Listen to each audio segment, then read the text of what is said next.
Hello, आज हम इस वीडियो में ये जानेंगे कि 0 फैक्टोरियल इक्वल 1 क्यों होता है। 0 फैक्टोरियल इक्वल 1 होता है तो इसे जानने के लिए हम फैक्टोरियल सीरीज जानेंगे। फैक्टोरियल सीरीज इस प्रकार की होती है n factorial equal n minus 1 n minus 2 n minus 3, ये इस प्रकार से चलती रहेगी 4 3 2 1। मैं इस सीरीज को इस प्रकार से भी लिख सकता हूं n factorial equal n minus 1 का फैक्टोरियल। तो ये फैक्टोरियल सीरीज है, इसकी सहायता से हम किसी भी नंबर का फैक्टोरियल निकाल सकते हैं।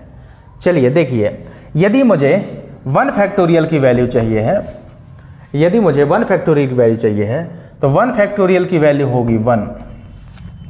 2 फैक्टोरियल की वैल्यू 2 फैक्टोरियल, तो इसको लिखेंगे 2 इंटू 1 मल्टीप्लाई बाय 2। 2 फैक्टोरियल की वैल्यू 2 होगी। 3 फैक्टोरियल 3 इंटू 2 इंटू 1 इक्वल होगा 6। 3 फैक्टोरियल की वैल्यू 6 होती है। 4 फैक्टोरियल 4 इंटू 3 इंटू 2 इंटू 1, इसकी वैल्यू होगी 24। इसी प्रकार 5 फैक्टोरियल की भी निकाल देता हूँ। 5 इंटू 4 इंटू 3 इंटू 2 इंटू 1, इसकी वैल्यू होगी 120। आप इसी प्रकार 6 7 8 9 किसी भी नंबर की फैक्टोरियल वैल्यू निकाल सकते हैं। बात आती है कि 0 फैक्टोरियल की वैल्यू कितनी होगी।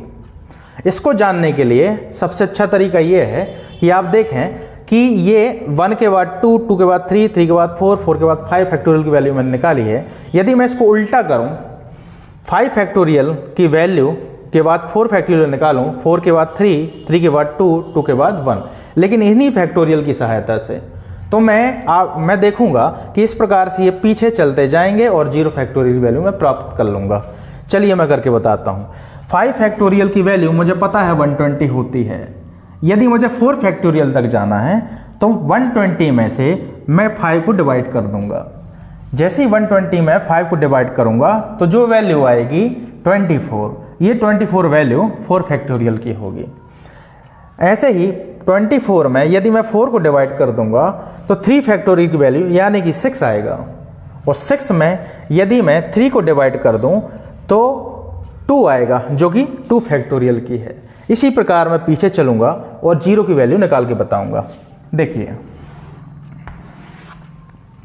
हमें पता है 5 फैक्टोरियल की वैल्यू 120 होती है। यदि मैं 120 में 5 को डिवाइड कर दूं, यदि मैं 120 में 5 को डिवाइड कर दूं तो मेरे पास आएगा 24। ये 24 आप देखेंगे 4 फैक्टोरियल की वैल्यू है, 4 फैक्टोरियल की वैल्यू है। इसी प्रकार आप देखेंगे 24 में यदि मैं 4 को डिवाइड कर दूं, 24 में 4 को डिवाइड करूंगा तो 6 आएगा। ये 6 होता है 3 फैक्टोरियल की वैल्यू। यदि मैं 6 में से 3 को डिवाइड कर दूं तो ये आएगा 2, और ये 2 होता है 2 फैक्टोरियल की वैल्यू।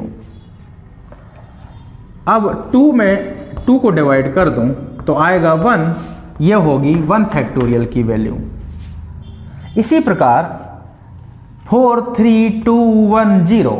अब मैं 0 की वैल्यू निकालता हूं तो 1 में से 1 को डिवाइड कर दूं, 1 में से 1 को डिवाइड कर दूं तो मेरे पास आएगा 1, और ये वैल्यू हो जाएगी अब 0 फैक्टर की। आपने देखा यदि मैं 4 के बाद 3, 3 के बाद 2, 2 के बाद 1, तो 1 के बाद 0 होगा, और 0 की वैल्यू 1 होती है। इसलिए हमेशा 0 फैक्टोरियल की वैल्यू 1 रखी जाती है। 0 फैक्टोरियल की वैल्यू 1 रखी जाती है। तो मैंने इसको इस प्रकार से प्रूव किया। अब एक तरीका और है, इसको ध्यान से देखेंगे। मैंने फैक्टोरियल सीरीज लिखी थी।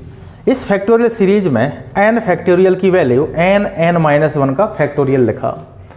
अब इसको लेके n फैक्टोरियल n माइनस 1 का फैक्टोरियल मैं क्या करूँगा, यहाँ पर n की वैल्यू 1 पुट कर देता हूँ।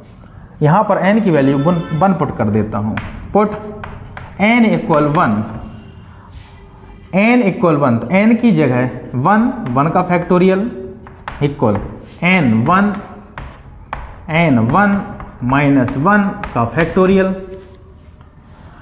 अब 1 फैक्टोरियल इक्वल 1 और 1 का 1 से सब्ट्रैक्ट होगा तो 0 factorial. Next 1 factorial equal 0 factorial. अब 1 फैक्टोरियल की वैल्यू हमें पता है 1 होती है 0 फैक्टोरियल, इसलिए 0 फैक्टोरियल की वैल्यू 1 ली जाती है।